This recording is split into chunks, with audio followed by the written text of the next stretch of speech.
Hi, welcome everybody to our episode of Paranormal Rangers. And how you doing, John? Good to see you on the show. I'm doing great. That's great. And again, Stan will not be with us. He's in travels, and he's on his way to another engagement.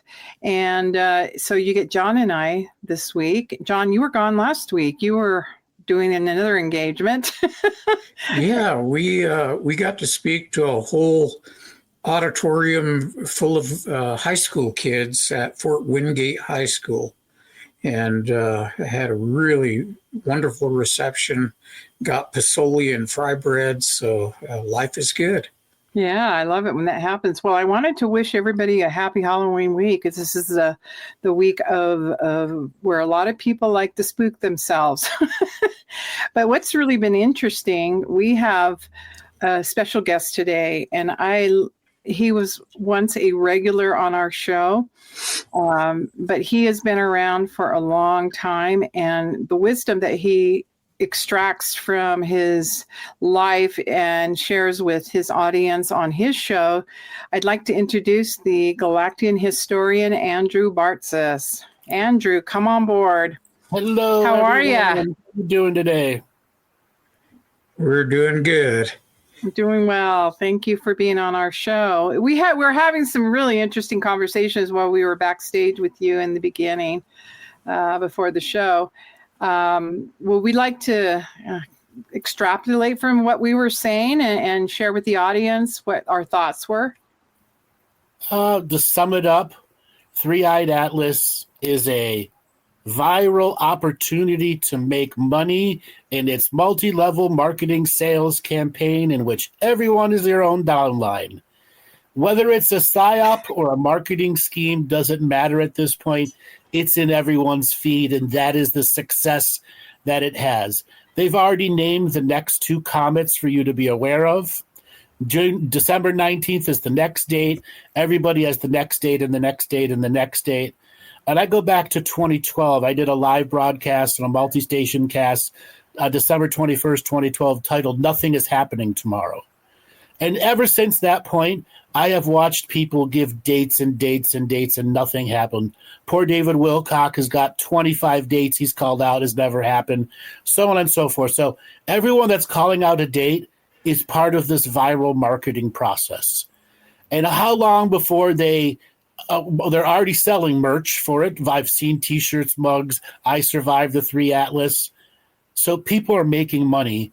And everybody that has a show, everybody that has a social media feed, I have 4 social media feeds. So you replace it on every social media feed. Therefore, it's just populated everywhere. And because so much of the content we do has become entertainment and not discovery and education, it's not, I'm here to study it and learn it. I'm here to be entertained.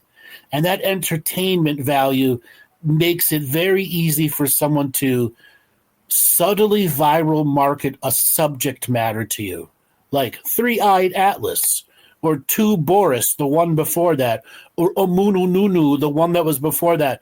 All unique names that are a part of branding. Wow, well, that's an extrapolation of that summary. Yeah, I love that we are always constantly being bombarded with fear marketing. Yes.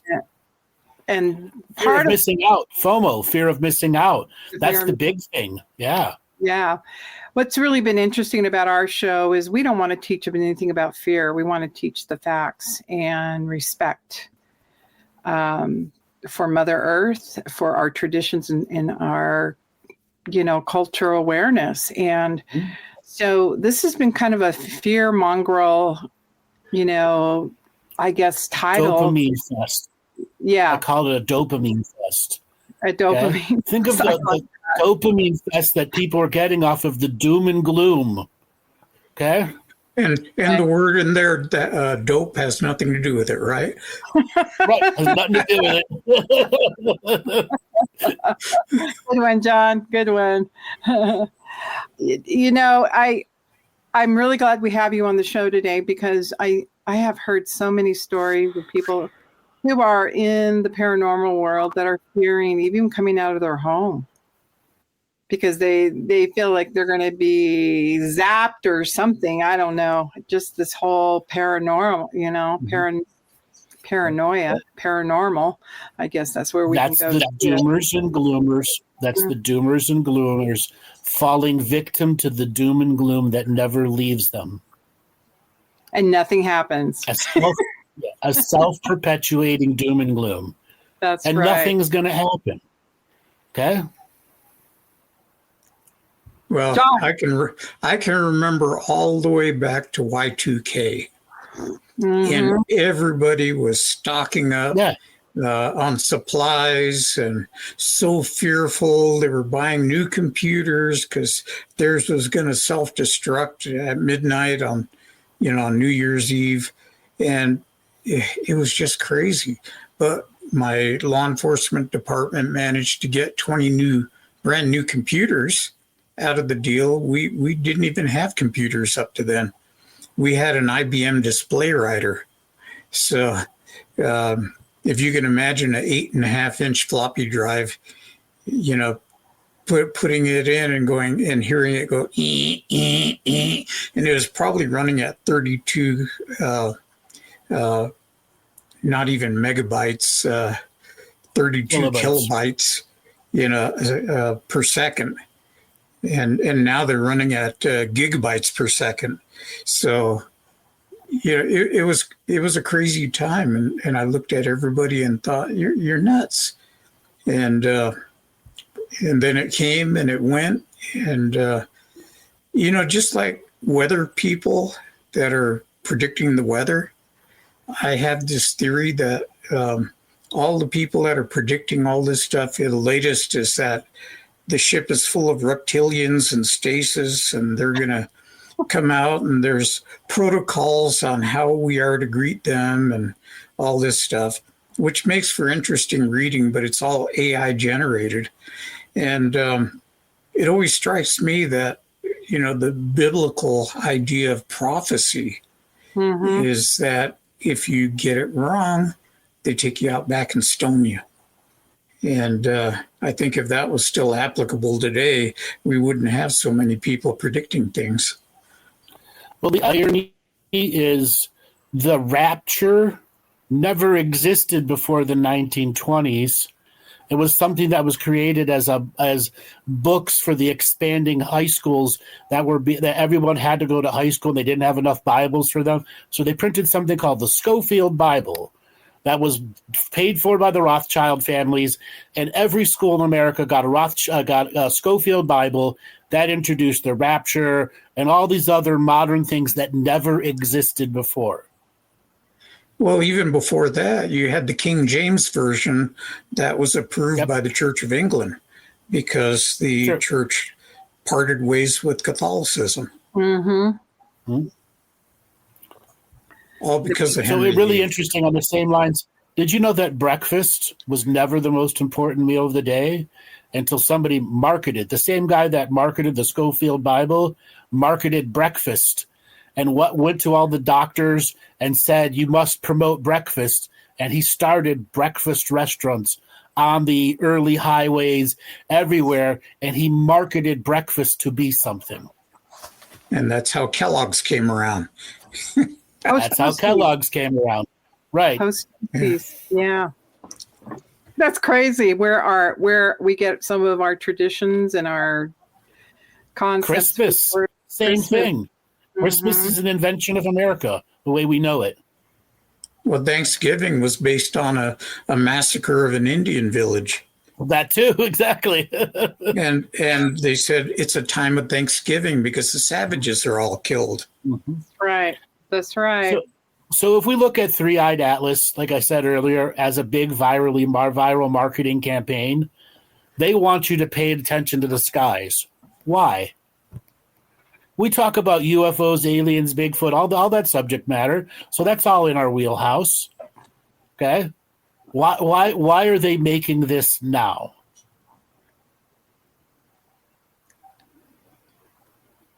That's a good question. Anybody out in the audience would like to answer that one? If you're out there? Why now? Why I not? have ideas. That doesn't mean I'm right or wrong. I think Well, that all the somebody's crazy making stuff, money. yeah. Yes. Well, there's always, that's the incentive. That's the pyramid scheme of it. Yeah. If they know people will make money off of it and they present an idea, just like a multi-level marketing product, you're selling this idea that has advertising, has merch, has virality behind it, expands your channels. Okay. If you got a channel of 6-7 million people, you got to stay fresh. So therefore, they're going to rove the internet, scour the internet, looking for the next story that can be the next viral thing. Well, let's talk about NASA. Okay, so why is NASA so intrigued by this? Why are they? They're not. They've turned everything off, and they're not telling us anything, which is what truly triggered it to be a conspiracy theory for everyone to watch. It validated it. Yeah, and it doesn't matter that the government got shut down, Right? And everybody in NASA got furloughed. Yeah. I have a nephew that's a chief scientist doing chemistry, and he's laid off right now. So he has no work. So a lot of government people are laid off, along with a lot of people that just, and just recently I understood that they stopped manufacturing at Ford. Right. Mm-hmm. So, Jonathan, as a police officer, if 2 people or 10 people see a robbery, there's 10 different stories, right? That's right. So, absolutely right. You have the majority of these people who hear a story and repeat it wrong, and then they repeat it wrong, and they repeat it wrong, and so on and so forth. For example, the common thing you hear now is a Harvard physicist, Avi Loeb, and all these other physicists agree. No, it's one physicist and 5 people pretending to be Michio Kaku doing fake AIs. Michio Kaku has put out warning after warning after warning. These are not me. These are AI, and I've seen them. You could clearly tell it's not the animated Michio Kaku, the way he talks with his hands, the way he just gets excited about science. Mm-hmm. It's not him. Yeah. So people getting pulled by deep fakes. And who's making the deep fakes? It's not the CIA. It's the people that need their channel to be watched. I can go and go in for $30 a month, and I can make those videos. Anybody can now. It's available to everybody. And the more clicks you get, the more money you get. Well, clicks that actually have buyers. And what are they selling?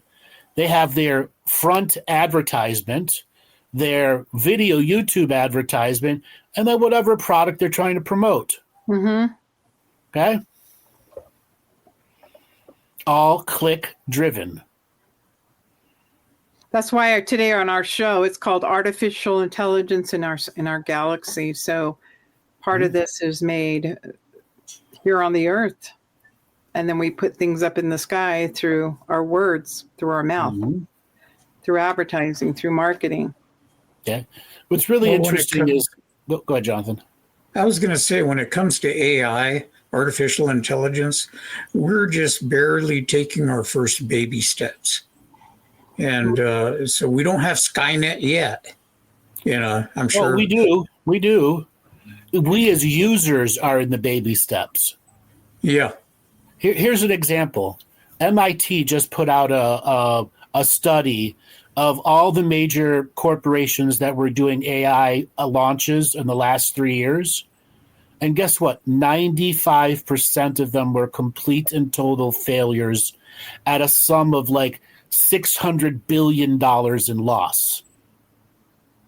Because the board, the CEO, all the top level people at the C-suite have no idea what the product is. They all just want to be first to the market. They all think they're going to get rid of all their employees. And what is the risk department telling them? No, the lawsuits are too crazy. You can't just switch one day from employees to one day with this. because you don't actually have people that are trained to maintain a system that didn't exist a year ago or the year before that. You know, the whole idea of a corporate retains knowledge with inside its core group of people, that core knowledge, that's all gone. The AI doesn't have it. Right. Here's an example. A company that provides flooring supplies, everything from tile to cement, etc., in Germany wanted to do an AI order system, etc. They spent $250 million on it over a period of 2 years. And the day after it went activated, it screwed up everything so bad, it started printing labels off and sending stuff all over the world to fictitious buyers that it created. Okay, and then it got so upset that nothing was going right for it. It erased the company database completely. Oh, but the idiots gave it the whole company database, which just validated through the MIT study that the corporate, the board, they have no idea what this product is. So I have no doubt corporation CEOs, they are going to screw this up really bad. And over the next few years, you're going to see failure after failure after failure. Okay, like Hertz Rent-A-Car is doing this whole AI thing to scan the cars. Every time your car comes through, they take a super digital, and so the slightest little scratch that no human eye can see, they're charging you for now. Everything going to subscription, everything this. All that is going to backfire horribly on them. And all these people that are losing their jobs are going to get rehired, fired again, rehired and fired again, because the high-end people at the corporate level, they're just ruthless psychopaths. Yeah, I've heard about the subscription stuff. You can, we won't mention any brand names, right, but you can buy a car now, but you have to get a subscription for the heated seats. Yep. Otherwise, they shut it off on you. Yep. Stellantis, which is Jeep, when you turn your car on now, that little screen advertises for you, and you can't skip it. Yeah. That's what they're desperate for they're doing horrible in the car sales market, but you can't skip it, can't nothing. Every time you turn your car on, you are getting live feed commercials. That's crazy. Boy. That's what the gas stations do too when you pump gas. I can't wait to see that one. Yep. 3D. How about 3D advertising? Would that be an artificial thing where we start seeing holographic images coming out? Well, we have it. We don't have a user base for it. Example, Facebook/Meta put $300 billion into it, and it's a complete and total failure. Because am I going to go to a virtual room to do a meeting with a business person? No. No. Okay. Are you guys going to spend $200 on Oculus, have it on your face in front of the comfort of your own room? No. The culture isn't there yet. Okay. And they thought they could rush it out and force people into a culture. No. It's go over and over again. It's going to find, people are going to find themselves. What will 3D advertising look like? It'll start in the movies, but the movies, Hollywood shot itself in the foot over and over again the last 4 years by going woke and selling product that no one wanted. Yeah, that's another artificial intelligence in our galaxy. Or unintelligence. Or unintelligence. I love talking about this stuff because it's right in front of our faces and we don't even know it. Okay. Now, the good thing of AI, there are people that will talk to it about their war stories because it's not a real person, and it acts as a counselor. More people have rediscovered faith because of an AI than any pastor that is out there. Okay. Are there negative things, people abusing AI? It's their only friend. Yeah, that's always been that stuff. Obsessive people have always been around. It's a powerful teaching tool. You turn it on, tell me about cowboy cooking in the 1800s, and it has everything available to you. I want to learn about Spanish culture in the 1500s. It has everything there. It can be an educating tool, a great language learning tool. Okay? Anybody that's going through college level, instead of it printing your papers for you and writing the documents, it's your personal tutor. If you truly want to learn, you have it all the tips of your fingers. I love that. It's a learning base. Right. And then as you build a relationship, meaning what is the relationship with it? It's a relationship with true learning. Because right now, is AI aware? I think that it is. I think that it's been around since the mid-'80s when the first DARPANET systems went up. And the original Cray computers were built solely for the fact they needed to have an AI run. That it connected satellites with ground systems that were all encrypted. You know, Andrew, is really interesting. I read an article, and I do believe it was mechanics, popular mechanics, and they were saying anywhere from 5 to 10 years, we'll have a space station on the moon. Sure. If you believe what Elon Musk is saying, they'll probably have the beginning of it in 5 years. The only thing that's stopping them right now is regulation. Who owns it? No, there's regulation at the America level, regulation at the United Nation level, and then as you leave space, there's a whole new set of laws that have to apply to ownership and property, which goes back to the United Nations treaty that says no one owns the moon, just like no one's supposed to own Antarctica. So that's why we went up there and stuck a flag in the ground and said, I discovered the moon, huh? Pretty much. But we never went back. Why is that? That's because the aliens in the crater are going to start charging us rent. They're probably going to charge us more than rent.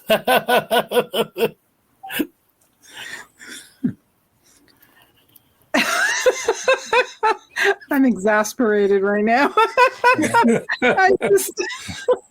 Okay. This is a paranormal show. You know, it's really interesting to me that there are so many conspiracy theories out there. But Andrew, this is why I love for you to come on our show, because you give us the facts. And sometimes we have to swallow what we've been taught. Sure. And sometimes we have to debunk. Yeah. Right? That's a critical part of us as presenters. You got to call BS when there's BS, or you got to call it a viral marketing sensation. Call it for what it is. Yeah, we had kind of an experience this year when we went up to Canada with Bigfoot. John proved that one. He had to debunk some things. And it took a moment for us to realize, okay, what did I just see, you know? But the facts are the facts.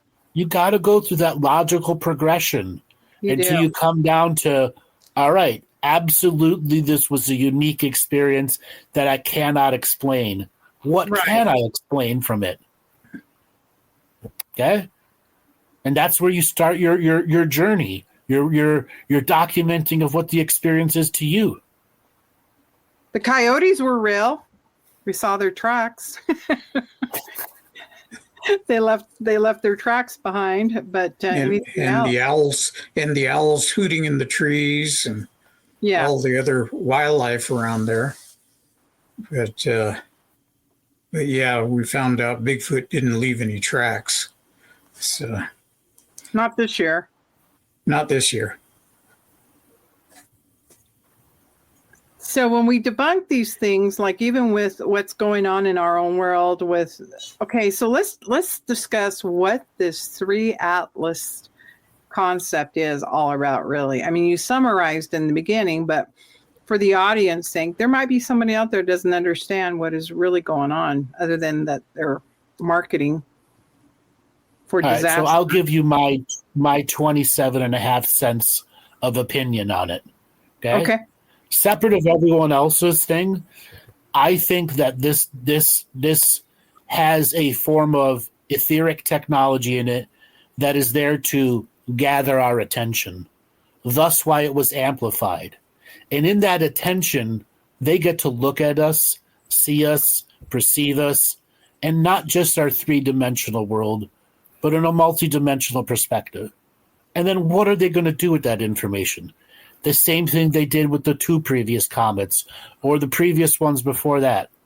Are we ready for a change? Are we truly what our propaganda tells us we are? Are we just left versus right? Are we woke versus Christian?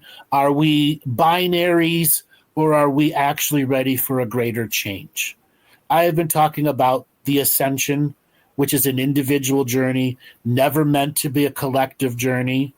And it's a way for whatever system of unique beings that are interacting with us at this time during our human growth and growth potential to determine if individuals are ready for a greater truth. But those individuals will have to be committed, courageous, full of discipline, being able to self-examine their own internal thoughts, processes, understand what faith and connection is, be on a journey of expanding themselves and not retracting through obsession, depression, or regression. You know, that's interesting that you were talking about. I'm seeing so much of that in people's lives, depression right now, anger. Well, regressions. Yeah, well, COVID did a lot to amplify everybody's depression, followed by a really crazy world where money was devalued, jobs were lost, and cultural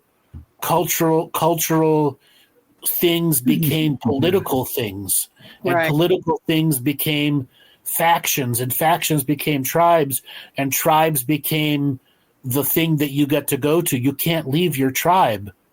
Your identity politics. I see right now the break between the left and the right. The break the left is going to, when you put your identity and you're told whatever the propaganda is, and you don't agree with it anymore, your friends shun you like a cult. It's true. We see breaking people over and over again. Now this goes on the left and the right. Okay, this is not just to pick on, it's just for an example. As long as there are factions and tribes and cultural topics that have become politically charged, the cult concept is going to be there.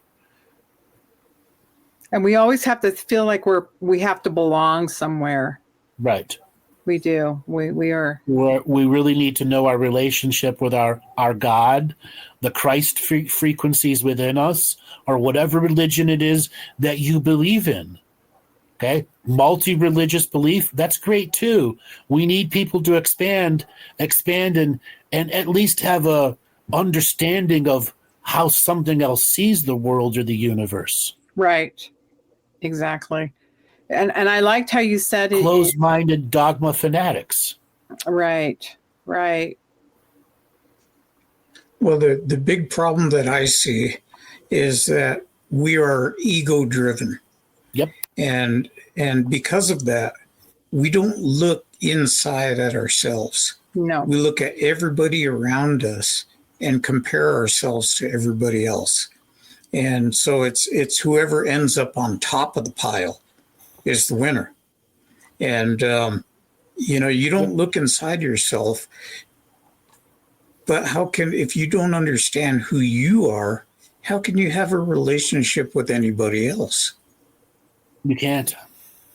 Thus, everyone is a facade wearing a mask, never truly who they are, which creates, guess what?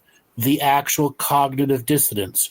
One set of beliefs and another set of beliefs that cannot be in the same person. They are diametrically opposed. Right.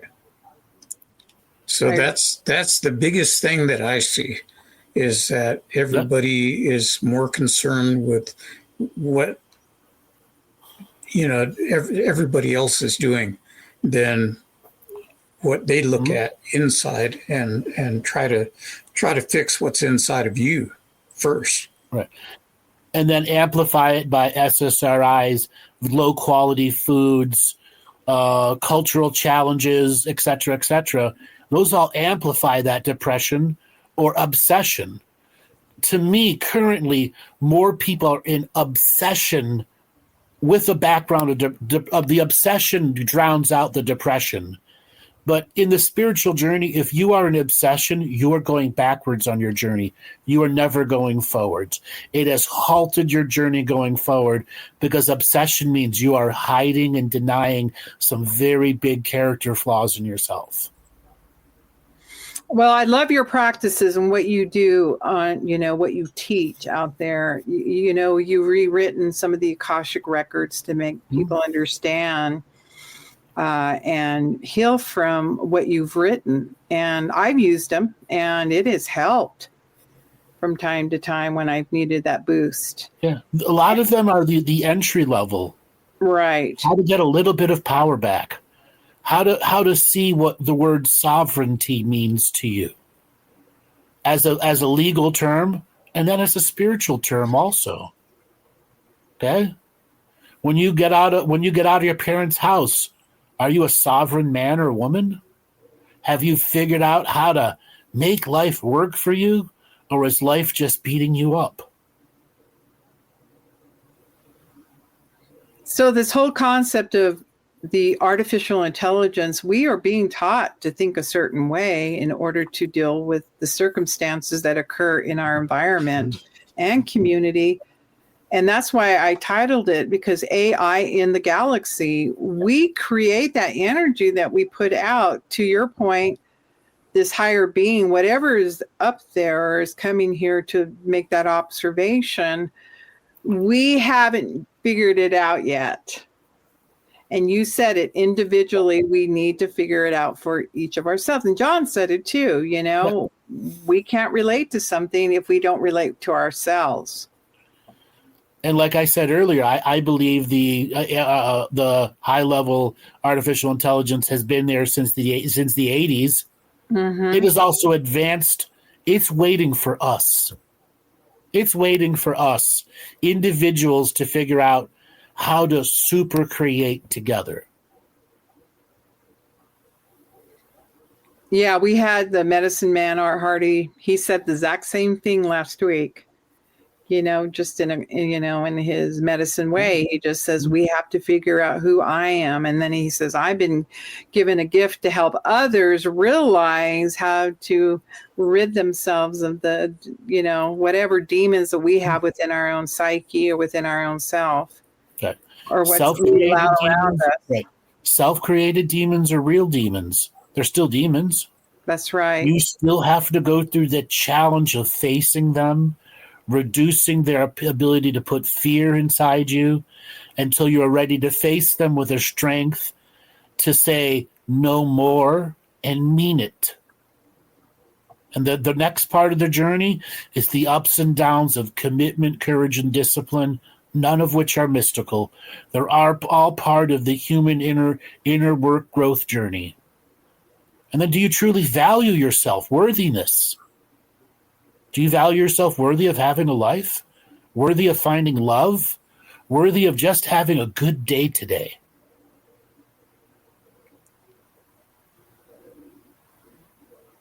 That's a hard thing to do. Yeah. People aren't taught that anymore. I know we don't. Okay? You're not taught that anymore.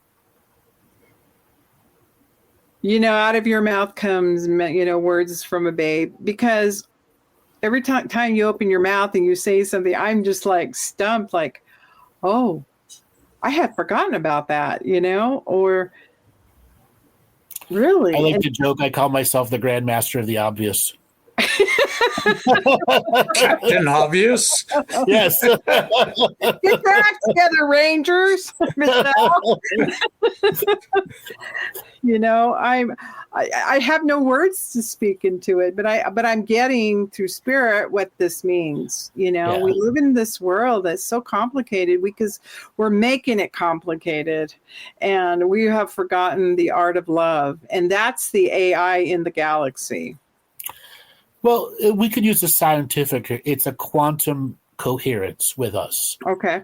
And when we work with it as a large language model or intelligence, I go, all right, I want to create this document. I put the thought power. It's now just amplifying the energy that I am, my creative, and giving me back an organized something at which I put feed into it.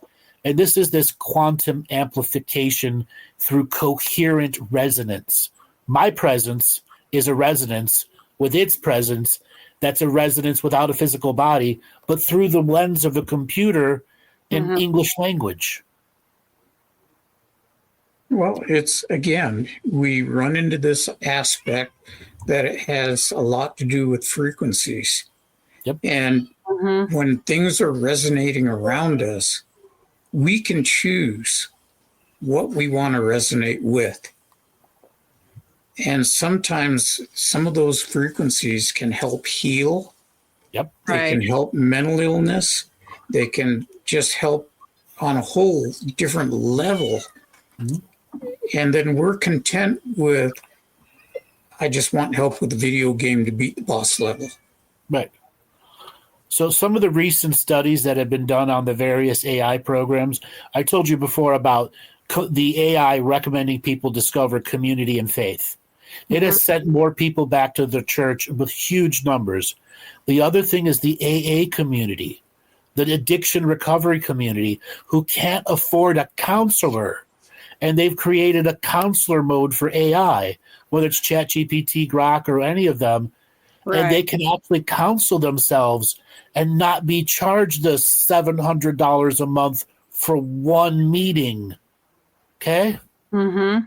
It's actually because it's programmed with all the right motivational tools, all the right addiction-based recovery tools, and you don't need to program anything special into it.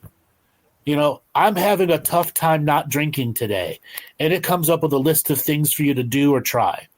Or, I'm thinking about all the bad things I did when I was in addiction, and it gives you a whole bunch of things to go look differently, books to read, all the stuff a counselor or groups would do for you. So it is absolutely accelerating in those departments. That's wonderful to hear. Okay. And so with paying all that money to a human person to tell you the exact same thing that this artificial intelligence with conscious mind, it is the way to express oneself without judgment. In the privacy of one's home, in a world that tribalism and factionism, how do I know that counselor isn't opposite in my beliefs?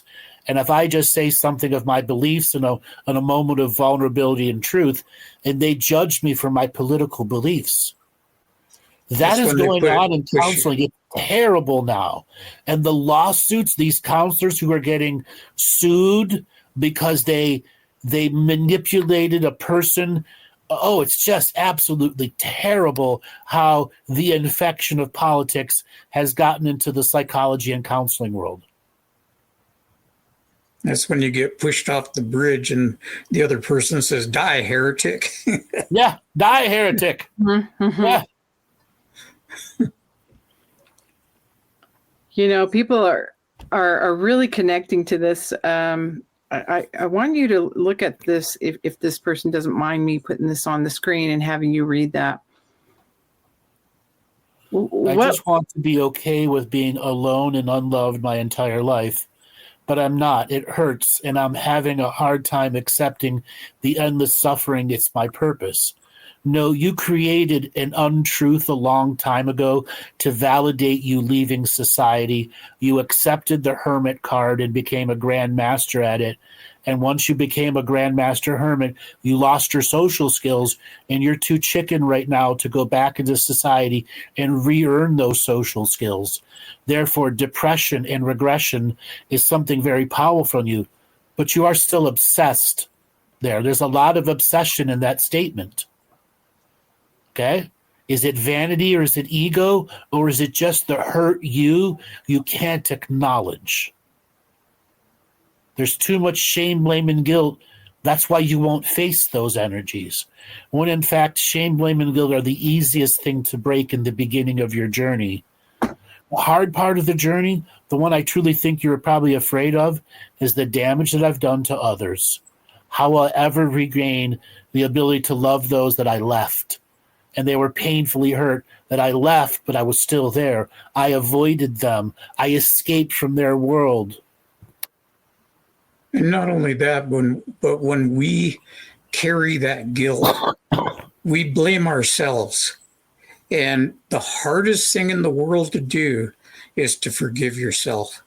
Right. And you can't start forgiving other people until you forgive yourself. Yep.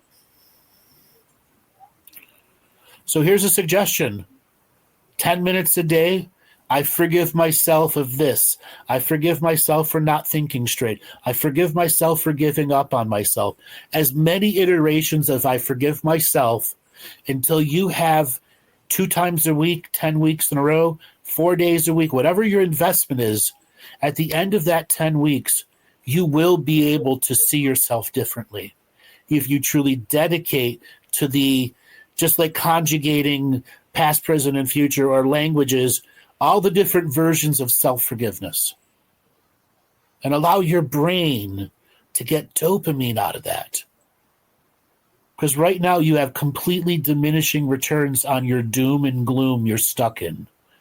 It's not providing you the dopamine release that it gave you before. That's straight talk from you, Andrew, because that's what you do. That's your work. That's my mission in life, is to get people to see themselves, love themselves, experience themselves, and then take a step out into the world of community out there and find some other people of like-mindedness and amplify, go out and have fun, create new things.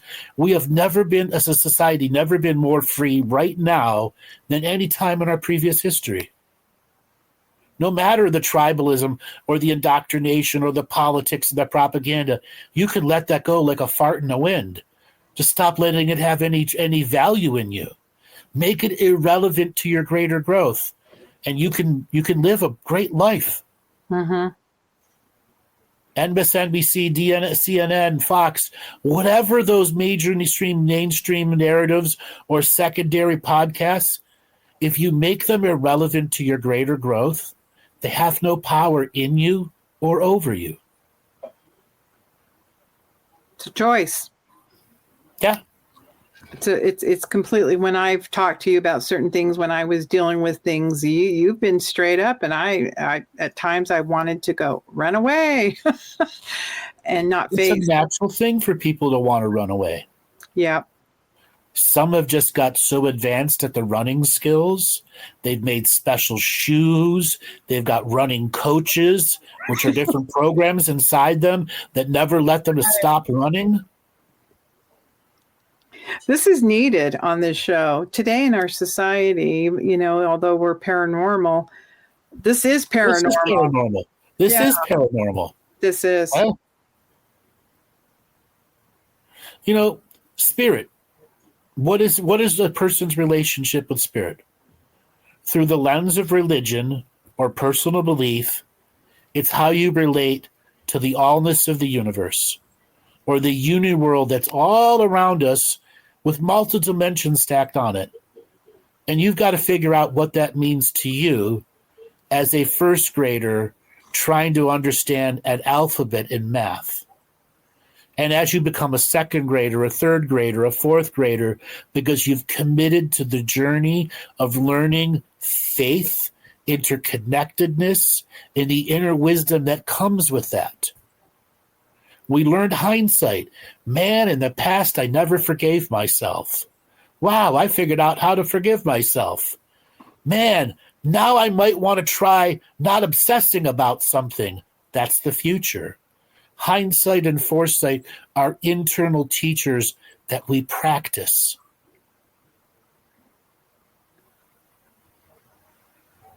Is it mystical? Is it paranormal? According to psychologists, it is. It's not normal. Faith is, a lot of the psychologists, they're taught faith is not real. Faith is an illusion, a delusion, or a shared hallucination. Mm-hmm. Not for me. One guy puts power normal. Like, here we go. I'll show that one.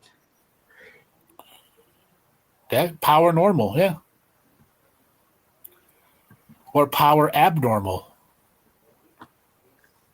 I appreciate this audience that they're sharing a little bit about themselves. They're really in tuned. I mean, we want to bring forth this no fear concept. We shouldn't be fearing anything but ourselves. A long time ago, when we first started doing the Paranormal Rangers show, we talked about how some of the beings you guys were tracked had an ability to create a fear inside you. John, you remember that, Jonathan?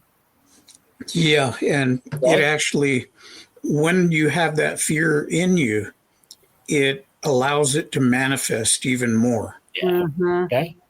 The indoctrination world we're in is the setup to give you that seed of fear that they can empower until you are an adrenaline-based being, not an energetic being of responsibility to yourself. Yeah, everybody hears these terms, the fight or flight syndrome, right? Mm-hmm. And people don't realize that there's two other areas associated with it. There's fight. You can fight what's coming at you. You can run from it, which is flight.